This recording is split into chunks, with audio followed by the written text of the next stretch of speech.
नवाज शरीफ चाहते हैं उनका ट्रायल करना, तो सबसे पहले तो नवाज शरीफ का अपना ट्रायल होगा, क्योंकि अगर हम बात कर रहे हैं आर्टिकल 6 की, जैसा सब लोग कर रहे हैं, तो जब जिस वक्त ज़ियाउल हक साहब प्रेसिडेंट थे पाकिस्तान के, तो सबसे बड़े सपोर्टर उनके नवाज शरीफ ही थे। सो अबेटर्स और सपोर्टर्स फिर सब ट्राई होंगे।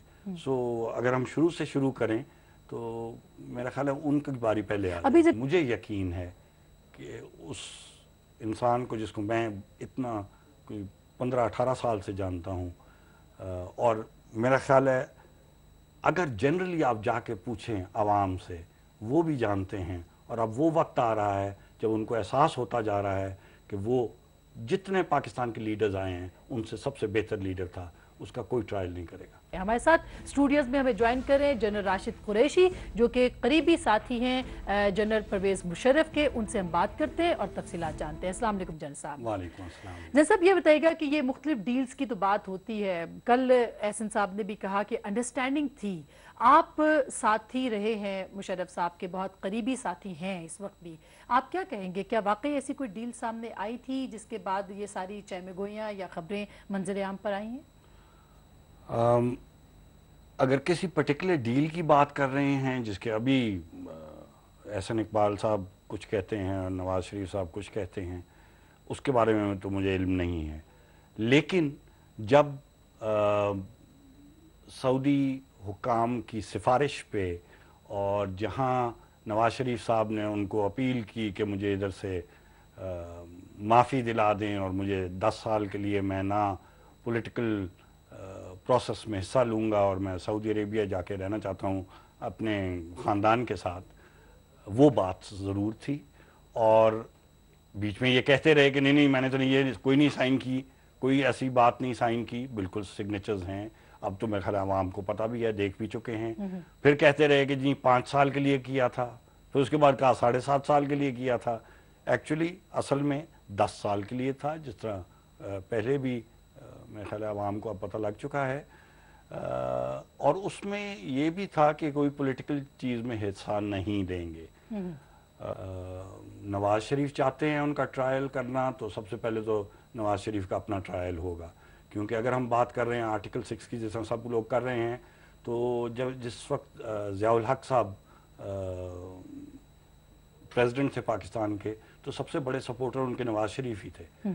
सो अबेटर्स और सपोर्टर्स फिर सब ट्राई होंगे।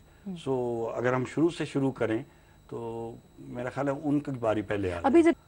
लेकिन मैं एक बात पे सिर्फ आना चाहता हूँ और आवाम को भी बताना चाहता हूँ कि एक ऐसा इंसान जिसने 8 साल दिन रात मेहनत करके अपने मुल्क की खिदमत की हो, उसको मेरा नहीं ख्याल कोई ट्राई कर सकता है। लेकिन चार्जशीट तो बहुत लंबी है, उसमें तो बुक्टी साहब का कत्ल है, उसमें लाल मस्जिद है, उसमें अदलिया का कत्ल है, उसमें चार्जशीट तो बहुत लंबी है। रुक जाइए, बुक्टी साहब का कत्ल क्यों कहते हैं ऐसे? बुक्टी साहब स्टेट को डिफाई कर रहे थे और गोलियां मार रहे थे पाकिस्तानी अफवाज और सिक्योरिटी फोर्सेस को। उसमें जब वो कर्नल और मेजर साहब उनसे बात करने गए अपने हथियार रख के, तो उधर से फायर किया और उनको हलाक कर दिया। उस कर्नल और उस मेजर और कप्तान भी एक थे। कत्ल तो बुक्टी साहब ने किया है, परवेज मुशर्रफ ने तो कोई नहीं किया। एक नंबर 2, लाल मस्जिद की बात करते हैं, आप निकाल लें अपनी मीडिया की रिकॉर्डिंग्स, उस एक्शन से पहले हर एंकर और हर इंसान ये कह रहा था कि एक्शन क्यों नहीं ले रहे, एक्शन क्यों नहीं ले रहे। उस वक्त 3 से 4 हज़ार लोग थे लाल मस्जिद में, तो इसलिए एक्शन नहीं लिया गया। जब टोटल 92 या 93 दहशतगर्द सिर्फ रह गए, तब एक्शन लिया गया और तब गोली फायर हुई और उनको हलाक तब किया गया जब उन्होंने SSG वाले के 12-13 सिपाहियों को मार दिया था।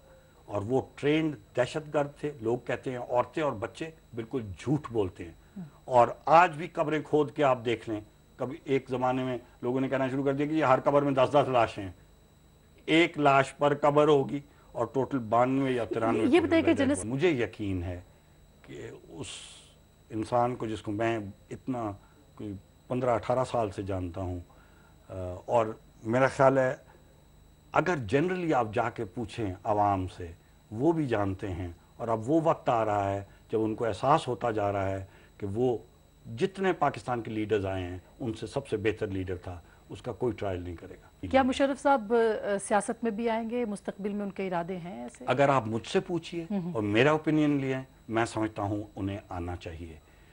फैसला उनका अपना है, जब वो करेंगे तो इंशाल्लाह हमें पता लग जाएगा। बहुत बहुत शुक्रिया जनरल राशिद कुरैशी, बहुत हमें इन्होंने वक्त दिया और बातचीत की, खुसूसी बातचीत। इनका ये कहना है कि हाँ, डील हुई थी 2010 तक इंतखाबात ना लड़ने के हवाले से और सियासत में हिस्सा ना लेने के हवाले से मियां नवाज शरीफ की डील हुई थी, और ये डील उन्होंने कहा कि सऊदी फरमारवा जो कि उस वक्त क्राउन प्रिंस थे, उनके कहने पे की गई थी। और अभी भी इनका ये ख्याल है, इनका ये कहना है कि मियां नवाज शरीफ को कहा गया है कि वो जनरल मुशर्रफ के हवाले से इस तरह की बातें ना करें जिस तरह की जा रही हैं।